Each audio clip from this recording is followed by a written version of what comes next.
Šajā rītā mēs turpinam domāt par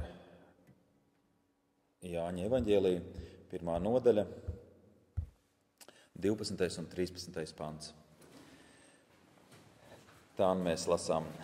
Bet viņš deva varu kļūt par Dieva bērniem tiem, kuri viņu uzņēma, kas tic viņam, kas nav no asinīm, nec no miesas iegribas, nec pēc cilvēka gribas, bet ir dzimuši no Dieva. Āmen. Kungs Jēzu, mēs pateicamies par Tavu vārdu, par mūžīgo evaņģēliju. Paldies, Dievs, ka Tu dod gaismu mūsu dvēselēm, mūsu domām. Tu esi tas, kas izgaismo mūsu darbus un vārdus. Lūdzam, svētī, ka mēs saprotam Tavu vārdu un varam ar to dzīvot. Āmen. Iepriekšējā reizē mēs domājam par to, ka cilvēkam nav iespējams ar savām darbībām, ar savām aktivitātēm izveidot attiecības ar Dievu. Cilvēks neko nevar dot Dievam, kas Dievam nebūtu bijis. Dievam viss ir. Dievam nekas nav vajadzīgs. Dievs ne no viena nav atkarīgs. Mums ir vajadzības. Mēs esam atkarīgi. Mēs esam atkarīgi no tik daudzām lietām. Mēs esam atkarīgi no gaisa. Mēs esam atkarīgi no apstākļiem, no notikumiem, no cilvēkiem, no daudzām lietām, ko mēs patiesībā pat ikdienā neapzināmies. Mums ir vajadzības, un mēs esam atkarīgi no Dieva. Neraugoties uz to, ka cilvēks ir atkarīgs no Dieva, viņš neiet pie Dieva. Vēl vairāk viņš pretojas Dievam.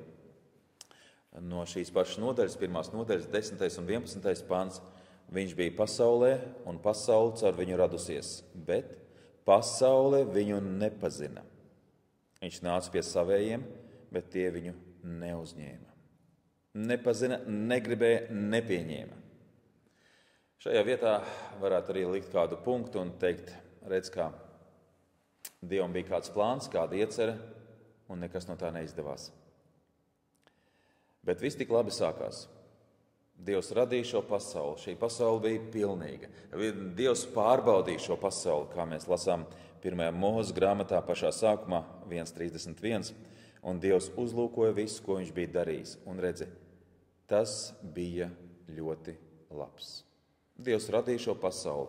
Viss bija labs. Dievs pārbaudīja, vai šī pasaule atbilst tam, kā viņš bija iecerējis un plānojis. Jā, viss atbilst.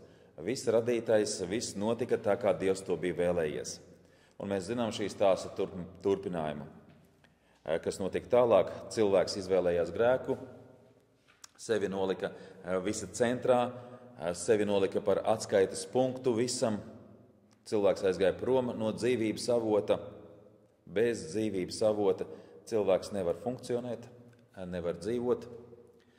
Pasaulē nāk Kristus, lai mūs vestu atpakaļ pie Dieva, lai mūs savienotu kopā ar dzīvības avotu, lai mēs varētu dzīvot. Bez Kristus nav dzīves, nav dzīvības. Bet cilvēks noraidīja Kristu. Tas ir cilvēka dabiskais stāvoklis – būt ienaidā ar Dievu, noraidīt Dieva likumus, jo cilvēks ir miris, cilvēks ir garīgi miris. Tieši tā kā Dievs ēdenes dārzā cilvēkam sacīja.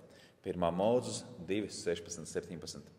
Un Dievs tas kungs pavēlēja cilvēkam sacīdams, no visiem dārza kokiem ēzdams ēd, bet no labā un ļaunā atzīšanas koka tev nebūs ēst, jo tajā dienā, kad tu ēdīsi no tā, tu mirdams mirsi. Precīzāks tulkojums būtu, tajā dienā, kad tu ēdīsi no šī koka augļiem, ar nāvi nomirsi. Šajā mirušajā pasaulē nāk Kristus. Pasaule ir garīgi mirusi. Pasaule ir naidīga Dievam. Pasaule nepieņem Dievu. Un šajā naidīgajā vidē un apstākļos nāk Kristus, lai nestu cerību cilvēkiem. Bez Kristus pasaulē nav cerības, nav mūžīgās dzīves. Bez personiskām attiecībām ar Dievu. Viss ir veltīgi, lai kādi cilvēkam būtu sasniegumi, lai ko viņš šai dzīvē panācis, ieraudzījis, izdarījis, nopelnījis, veltīgi. Bez Kristus viss ir veltīgi. Un tā domājot par šo situāciju, par pasauli, kas bija, kas ir, par pasauli, kur ir naidīga Dievam, kurā cilvēki ir naidīgi Kristum, tomēr iezogas kāda doma, kas saka, bet ne visi taču. Lasot Bībeli, mēs atrodam kādus cilvēkus, kas ir bijuši atsaucīgi evaņģēlijam, atsaucīgi Dieva vārdam, kuri uzklausījuši, pieņēmuši un darījuši, ko Dievs saka. Kaut vai daži piemēri, kas mums uzreiz nāk prātā, 1. Mūzes 5:24. Un Enoks vadīja savus gaitas ar Dievu, tad viņu vairs nebija, jo Dievs ņēma viņu pie sevis. Enoks. Visa pasaule bija pret Dievu, bet viens atradās, kas staigāja un vēlējās paklausīt Dievu, kas meklēja Dievu prātu un Dievu gribu, un viņam vienu dienu vairs nebija. Cilvēks, kuru Dievs aizveda apkārt nāves vārtiem. Tas bija viens. Redz, kur ir kāds cilvēks, kas tomēr uzņēma evaņģēliju. 1. Mūzes 6:9, vēl viens cilvēks turpat netālu. Šis ir stāsts par Noā. Noā bija taisns un bezvainīgs vīrs savā ciltī, jo Noā vadīja savas gaitas ar Dievu. Vēl kāds cilvēks, kurš savas gaitas vadīja ar Dievu. Citi nevadīja, bet viņš vadīja ar Dievu. Tad varam minēt Mūzu, Āronu, Jozuā, Samuela, Dāvidu, praviešus, apustuļus. Kā tad ar viņiem? Izskatās, taču viņi pieņēma Dievu vārdu, ticēja, paklausēja. Un šodienas teksts mums ļoti skaidri atbild, kā tad un kāpēc kādi cilvēki pieņem evaņģēliju. Šodienas teksts, 12. pants, bet viņš deva varu kļūt par Dievu bērniem tiem, kuri viņu uzņēma, kas tic viņam. Šajā pantā ir pieminētas divas daļas – Dieva daļa un cilvēku daļa. Mēs sāksim ar to, kas ir cilvēka daļa. Bet viņš deva varu kļūt par Dieva bērniem tiem, kuri viņu uzņēma. Ir cilvēki, kas uzņem un cilvēki, kas neuzņem. Sabiedrība kopumā Jēzu neuzņēma. Sabiedrība kopumā Dievu nepieņem, bet daži uzņem. Un tomēr tur prātā jautājums, ja visi ir miruši un noraida, kā tad rodas tie daži, kuri uzņem, kuri pieņem? Kāpēc, ja visi ir miruši, daži nav? Kā tas var būt? Un tas nav cilvēku nopelns, ka daži uzņēma. Tas nav cilvēku nopelns, ka kādi savas dienas vadīja kopā ar Dievu. Tas nav cilvēku nopelns, ka kādi ticēja un paklausīja Dievu vārdam. Bet sāksim ar to, ka visi ir miruši. Nav tā, ka visi ir nederīgi. Nav tā, ka daži ir derīgi un daži nav derīgi. Romiešiem 3:10 mēs lasām, gluži kā ir rakstīts, nav neviena taisna, it neviena, nav neviena, kas saprot, neviena, kas meklē Dievu, visi ir novirzījušies, visi kļuvuši nelietīgi, nav neviena, kas dara labu, it neviena. Jūs redzat tekstā, kā ir iezīmēts, nav neviena, it neviena, nav neviena, visi, neviena, it neviena. Cik ļoti tas ir uzsvērts, lai nerastos ne mazākās šaubas, nav neviena, kas meklē Dievu. Bet kā tad ar tiem, kas meklē Dievu tomēr? Nav, bet ir. Vai tur nav kāda pretruna? Nē, nav pretruna. Atbilde ir atrodama Jāņa 15:16. Ne jūs mani esat izredzējuši, bet es jūs esmu izredzējis un jūs nolicis, lai jūs ejat un nesat augļus, un jūsu augļi paliek, jo viss, ko jūs tēvam lūgsiet manā vārdā, viņš jums dos. Atbildes jautājums, kāpēc kādi tic, kāpēc kādi meklē Dievu, kāpēc kādi uzņem evaņģēliju, ir viens iemesls, tāpēc, ka es jūs esmu izredzējis, sacīja Dievs. Mums netiek paskaidrots, kāpēc Dievs kādus izredz un kāpēc kādus ne. Bet cilvēks ir vienmēr atbildīgs par saviem lēmumiem. Domājot par sevi, varu teikt, ka manī nav nekā, lai Dievs mani izredzētu. Nekā. It īpaši pēc tam, kad es piedzimu. Nekā. Nekas nav tāds, par ko Dievs būtu sacījis, lūkojoties uz mani, te ir kaut kas. Drīzāk ar savu dzīvi, ar visu savu izturēšanās, ar savām domām, vārdiem, darbiem, bija drīzāk tāds, kas pretojās Dievam. Kad Dievs izredzēja. Kad Dievs izredzēja savus ļaudis, un par to mums rakstīts Efeziešiem 1:4. Viņā, tas ir Kristū. Dievs mūs pirms pasaules radīšanas izredzējis, lai mēs būtu svēti un nevainojami viņa priekšā mīlestībā. Pēc savas gribas labā nodoma viņš jau iepriekš nolēma, ka mums būs viņu bērniem būt caur Jēzu Kristu. Pirms pasaules radīšanas. Dievs kādus izredzēja. Dievs mums neskaidro, kāpēc. Dievs mums neatskaitās, ko viņš ir darījis pirms mūžības. Viņš vienkārši mūs noinformē. Pirms mūžības es jūs izredzēju. Nevis jūs mani izredzējāt. Dievs izvēlējās Enoku, Dievs izvēlējās Noā, Dievs izvēlējās Mūzu, Abrahāmu, Ījabu, praviešus un apustuļus. Dievs izredz. Kā var zināt, ka Dievs mani ir izredzējis? Varbūt Dievs mani nav izredzējis un viss ir veltīgi. Ko es te nāku, klausos, domāju, kaut ko cīnos. Varbūt nemaz nav. Neesmu izredzēts un viss un miers un cauri un punkts. Kā var redzēt, ka kāds Dievs ir izredzējis? Šodienas teksts mums par to pasaka. Bet viņš deva varu kļūt par Dieva bērniem tiem, kuri uzņēma, kas tic viņam. Izredzēti tie, kas viņu uzņem. Ko gan tas varētu nozīmēt? Uzņemt. Es uzņēmu, es pieņēmu. Cilvēki bieži vien kristieši ar tādiem vārdiem runā un saka, es pieņēmu, es uzņēmu, es. Ko tas nozīmē? Ļoti labi mums to sāk rādīt vasaras svētku notikums, Apostoļu darbi 2.40. Un vēl ar daudz citiem vārdiem viņš, tas ir Pēters, liecināja un tos pamācīja sacīdams, izglābieties no šīs samaitātās cilts. Tā ir daļa no Pētera runas vasaras svētkos, kas viņa vārdus uzņēma, tos kristīja, un tanī dienā tiem pievienojas ap 3000 dvēseļu. Viņš sludina viņiem evaņģēliju par to, ko Dievs darīs, ko Dievs ir nolēms, ko Dievs pavēl katram cilvēkam. Izglābieties, nožēlojiet grēkus un atgriežaties, glābieties. Kas viņa vārdus uzņēma? Ne visi uzņēma. Bija cilvēki, kas toreiz, atceraties, brīnījās. Kas notiek, vai tie visi nav galilieši?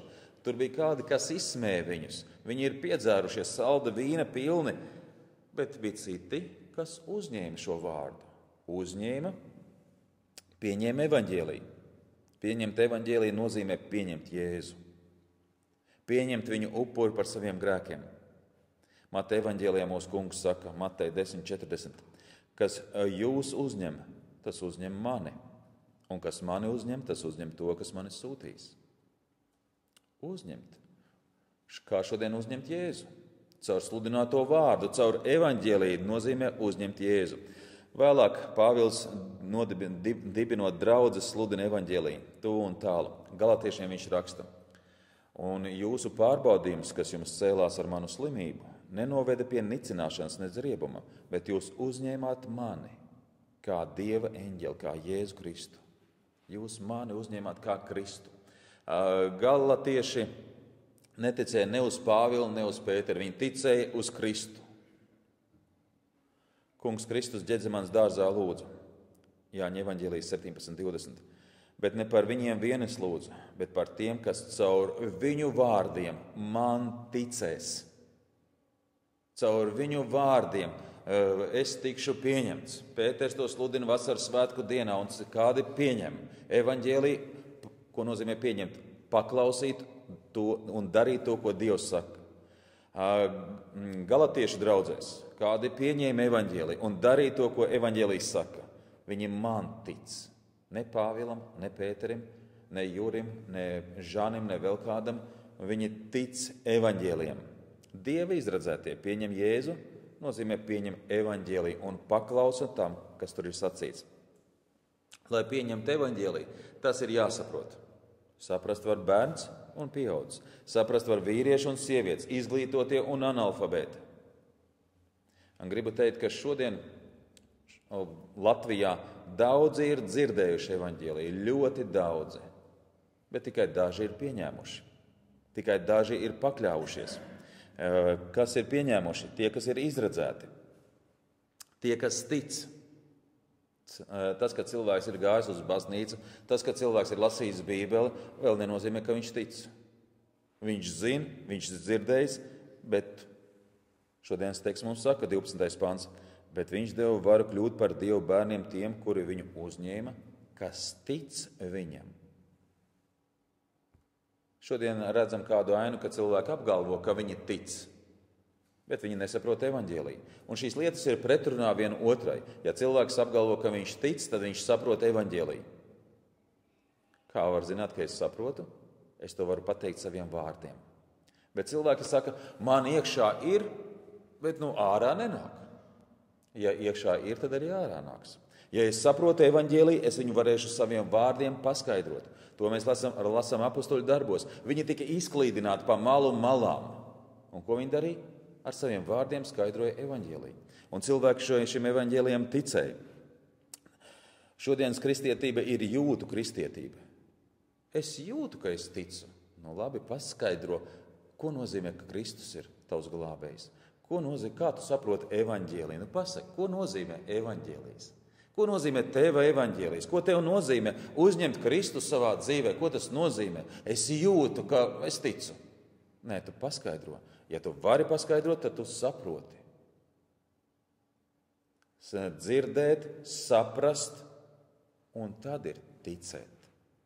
Vēstule Ebrejiem, ko tad mums saka 11.1? Jo ticība ir stipra paļaušanās uz to, kas jūtams, to, kas vibrējams gaisā. Jo ticība ir stipra paļaušanās uz to, kas cerams, pārliecība par neredzamām lietām. Tā ir pārliecība, nevis sajūta. Tā ir pārliecība, nevis pieredze. Pārliecība par ko pārliecība? Pārliecība, ka Dievs nemelo. Pārliecība, ka Dievs ir svēts un cilvēks ir samaitāts. Pārliecība, ka katram grēkam ir jābūt sodītam. Pārliecība, ka sods par maniem grēkiem ir uzlikts Jēzum Kristum. Pārliecība, ka Jēzus ir paņēmis manus grēkus un man devis savu taisnību. Tā pārliecība. Tajā mēs stāvam. Nevis savās sajūtās. Šodien ir daudz ne tikai sajūtu kristieši, šodien ir daudz pašizdomātas kristietības. Cilvēki apgalvo, ka viņi tic. Ja cilvēks saka, ka viņš tic, tad tai ticībai ir jābūt redzamai. Nevar būt tā, ka cilvēks tic, bet viņš ir kā zemūdeni. Nav zināms, kur viņš atrodas. Nevar būt tā, ka cilvēks saka, ka viņš tic un viņš ir kā partizāns. Viņš ir pazudis kaut kur mežā un nav zināms, kur viņš atrodas. Tas nav savienojums. Tas, kas tic, viņa ticība ir acīm redzama visiem cilvēkiem. Mateja evaņģēlijas 5.15. Sveci iededzinājis, neviens to neliek zem pūra, bet lukturī, tad tā spīd visiem, kas ir namā. Tāpat, lai jūsu gaisma spīd ļaužu priekšā, ka tie ierauga jūsu labos darbus un godā jūsu tēvu, kas ir debesīs. Ticībai ir jābūt redzamai. Vai šeit nav runa par darbiem? Par darbiem, kas izriet no ticības. Ir dažādi darbi, kas mani apliecina, ka es kādu pierādu, pārliecinu kādu, cik esmu labs un pareizs. Nē, tie ir miesas darbi, tie ir nedzīvi darbi. Dzīvie darbi ir vienīgi tie, kas apliecina Jēzu Kristu. Viņam tiek dots gods un slava. Nevis man tiek piesprausti kādi medaļas un goda raksti, bet viņš tiek godināts. Jēkabs raksta savā vēstulē 2.19. Tu tici, ka ir viens Dievs? Tu dari labi. Arī ļaunie gari tic un dreb. Bet vai tu gribi zināt, tukšais cilvēks, ka ticība bez darbiem ir nedzīva? Jēkabs runā par vispārējo ticību. Viņš saka, ir vajadzīga glābjošā ticība. Glābjošā ticība, no kuras izriet darbi. Nevis darbi, ar kuriem es mēģinu nopelnīt ticību. Ticību nevar nopelnīt. Dievs to dod pēc savas žēlastības. Vajadzīga glābjošā ticība. Tad būs arī ticības darbi. Šodienas āršķirīgai kristietībai netrūkst arī darba, jāatzīst. Daudz darbošanās notiek. Cilvēki skrien un steidzas uz dažādām konferencēm. Un konferenču organizēšana, plānošana, pārplānošana, ieplānošana, dažādas nometnes. Cilvēki iesaistās labdarībā, vāc parakstus par nepareiziem likumiem, piedalās mazās grupās, nakts lūkšanās un daudz darbi ir. Vai tie ir ticības darbi? Tas vēl ir jautājums, jo atcerēsimies, no pagājušajā reizē mēs domājam par farizeju un muitnieku. Farizejs, viņam bija darbi. Dievs, es nedaru to un to. Dievs, es daru to un to. Paskaties, Dievs, cik labi ir mani darbi. No malas skatoties, Citi varētu teikt, tu vari pamācīties no viņa. Kādā sabiedrībā uzkavēties. Tu vari pamācīties, ko nozīmē kalpot Dievam. Varbūt viņš bija kādiem par piemēru, bet īstenībā viņš bija neticīgs cilvēks. Viņš tur sprauda sev medaļas vienu pēc otras, bet viņš bija neticīgs cilvēks. Dievs viņu nepieņēma. Viņam nebija personiska attiecība ar Dievu. Viņš nepieņēma evaņģēliju, viņš nepieņēma Jēzu Kristu. Viss veltīgi. Dzīves personiskas attiecības ar Dievu. Cilvēki arī šo teikumu iemācās. Bet kas tur slēpjas apakšā? Izmainīts raksturs. Ja raksturs neizmainās, nav nekādu dzīvu personisku attiecību. Ticīgi cilvēki, viņos ienāk dzīvība, Dieva dzīvība, un šī dzīvība izspiež to, kas nav dzīvība, kas ir pasaulīgs. Kolosiešiem 3:9 mēs lasām: nemelojiet citam, novēlciet veco cilvēku un viņa darbus, un apģērbiet jaunu cilvēku, kas tiek atjaunots atziņā pēc viņa radītāja tēla. Veco izmetiet ārā un paņemiet jauno. Paņemiet to, kas ir ar Kristu, tur, kur ir dzīvība. Ja nav dzīvības, tad turpinās vecais ar kaut kādu kristīgu mērci, kristīgiem tekstiem, reliģiskām kaut kādām darbībām, bet izmaiņas jau nav. Tikai tur, kur ir dzīvība, tiek novilkts vecais un apģērbts jaunais. Tur, kur ir dzīvība, tikai parādās gara auglis. Galatiešiem 5:22 mēs zinām šo raksturvietu pat no galvas. Bet gara auglis ir mīlestība, prieks, miers, pacietība, laipnība, labprātība, uzticamība, lēnprātība, atturība. Tikai tur, kur ir dzīvība, ir iespējams veidojas šis auglis. Reliģiskā pieredze nav nekas, ja nav izmainīts raksturs. Ieņemamie amati nav nekas, ja nav izmainīts raksturs. Zinātniskie grādi nav nekas, ja cilvēks ir neticīgs. Nekas tas nav. Bet mums ir āršķirīgā kristietība. Galvenais ir amats, zinātniskie grādi, reliģiskā pieredze. Viss kaut kas tāds. Nē, svarīgākais ir tavs raksturs, draugs. Ja tavs raksturs nav izmainīts, tad tu neesi pieņēmis evaņģēliju. Tad tu nestaigā ticībā, bet staigā savā miesas prātā. Galvenais rādīties izmainīts raksturs. Kas Kristus evaņģēliju uzņem, tie tic. Kas tic, tie mainās Kristus līdzībā, un Dievs tiek pagodināts. Tāds cilvēks atspoguļo Dieva slavu šai dzīvē, šajā pasaulē. Tā ir tā cilvēciskā daļa. Šodienas teksts mums rāda dievišķo daļu. Saskarsmē ar Dievu vienmēr ir divas daļas. Cilvēciskā daļa un dievišķā. Cilvēks vienmēr ir atbildīgs par saviem lēmumiem. Atkārtošu vēlreiz. Kas šodienas pantos mums teiks par dievišķo daļu mūsu glābšanā? Tātad 12. un 13. pants, 12. panta sākums un 13. panta beigas. Bet viņš deva varu kļūt par Dievu bērniem. Un 13. panta beigas, kas ir dzimuši no Dieva. Vara kļūt par Dievu bērniem un piedzimt no Dieva. Tie, kas tic, piedzimst no Dieva. Citiem vārdiem, viņi kļūst par Dievu bērniem. Kristietība nav ideoloģija, kristietība nav kāda morāla kustība, kristietība nav kāds noteikts mūzikas veids vai stils, kristietība nav propaganda. Kristietība ir Dieva bērnu dzīve. Kristietība ir dzīvošana tā ir debesu dzīve. Debesu bērns sevī nes Dieva dabu. Līdzīgi kā mēs nesam savu vecāku izskatu, vecāku dabu, un uz mums paskatoties droši vien, kas zina mūsu vecākus, saka, kā mēs esam līdzīgi viņiem, tā arī ar Dievu bērniem. Viņi nes savu debesu tēva līdzību. Viņi nes savu debesu tēva dabu.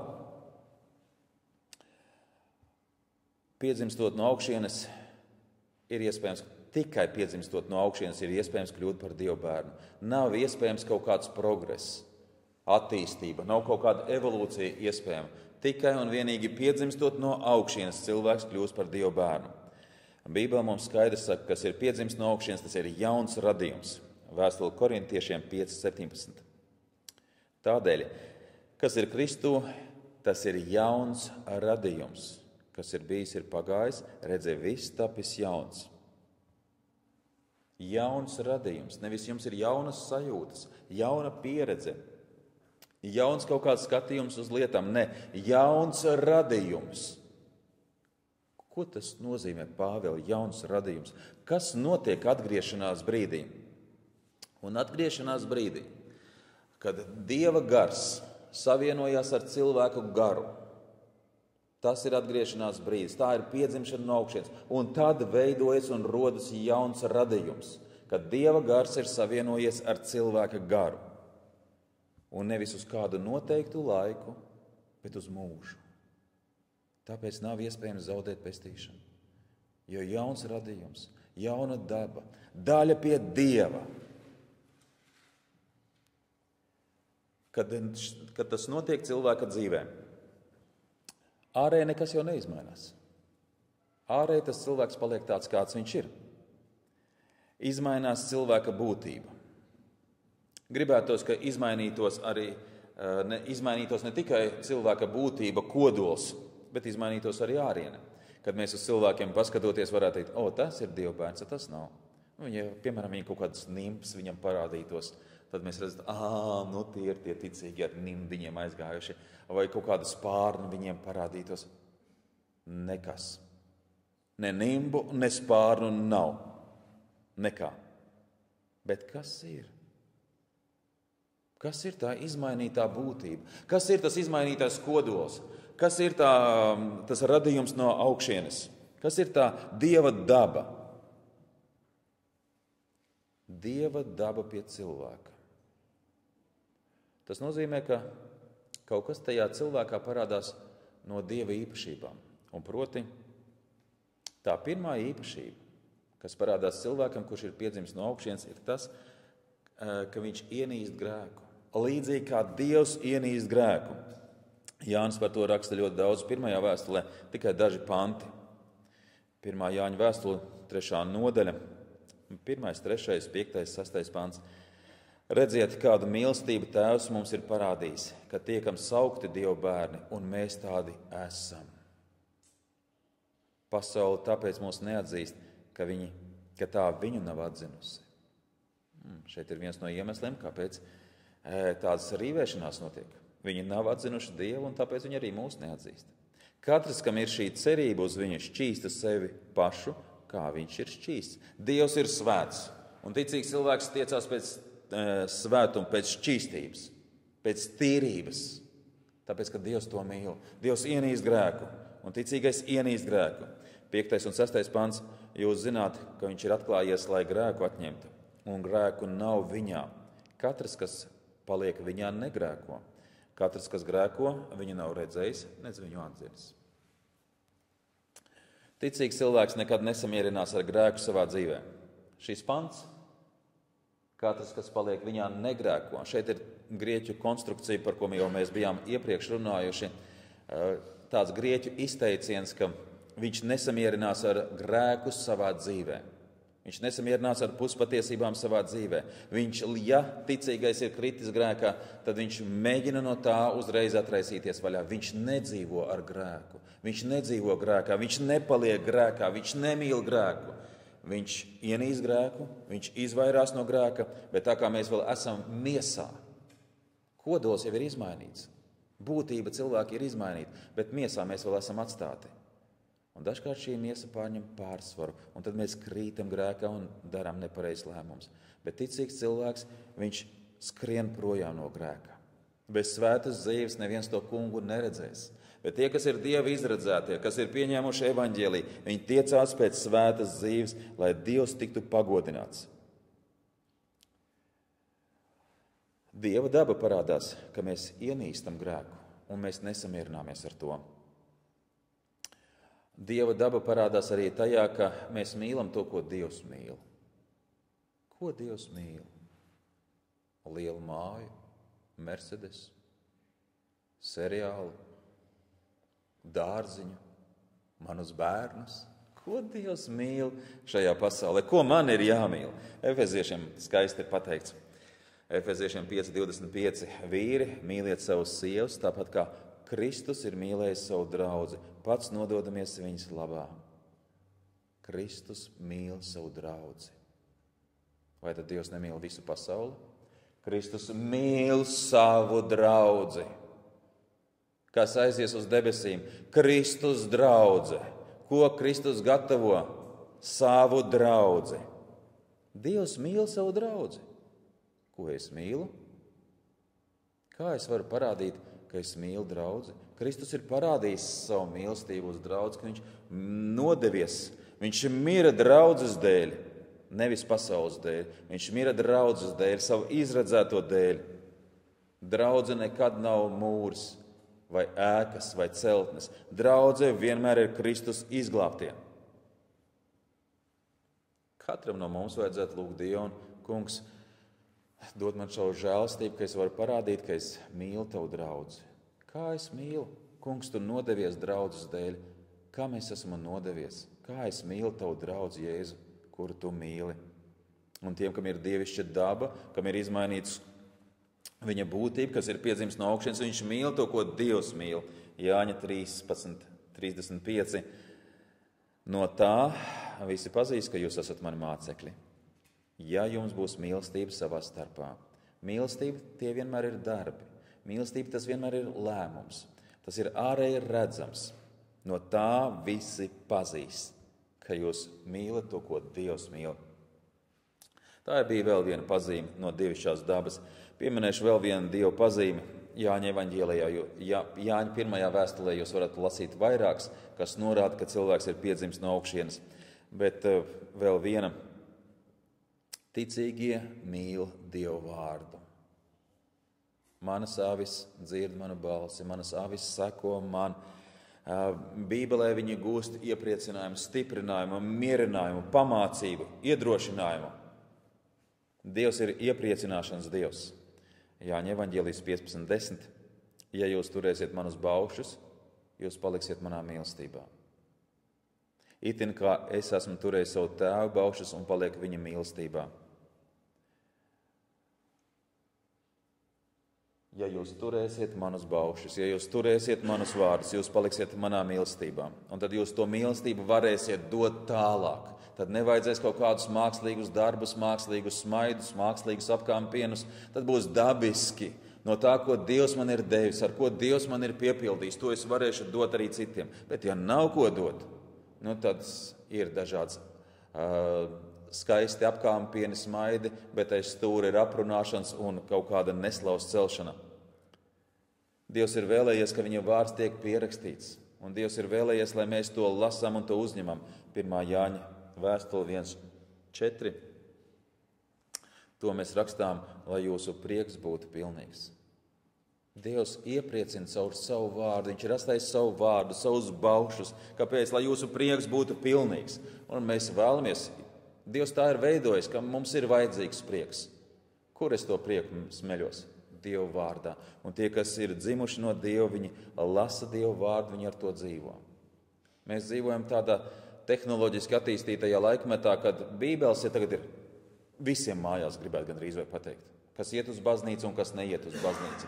90. gados, kad sākās atmoda, Bībeles bija, dāvināja tādos vākos un tādos vākos. Man šķietās, ka grūti atrast kādu māju ģimeni, kurā nebūtu Bībele. Un tad cilvēki vēl lepojas, man ir dzimtas Bībele. Labi. Bet Bībele var būt plauktā, telefonā, datorā, bet tikai Dieva bērni mīl un lasa Dieva vārdu. Lasa, ņem vērā, labojās, mainās. Tikai Dieva bērni ir to, ko viņi ir pieņēmuši, viņi spēj dot arī citiem, iedrošināt citus. Tā Dieva daba izpaužās cilvēkā. Viņai ir jāizpaužās, viņa nevar neizpausties. Tas, kas tevi ir iekšā, kas ir tava būtība, tā viņa arī izpaudīsies. Dieva darbs pie cilvēkiem izpaužas, ka viņi aug. Viņos ir dzīvība, viņi aug. Šodienas teksts vēlreiz, bet viņš deva varu kļūt par Dieva bērniem, kas ir dzimuši no augšienes, 13. panta beigās. Mēs saprotam, ka ir atšķirības starp piedzimt un kļūt. Lai par kaut ko kļūtu, sākumā ir jāpiedzimst.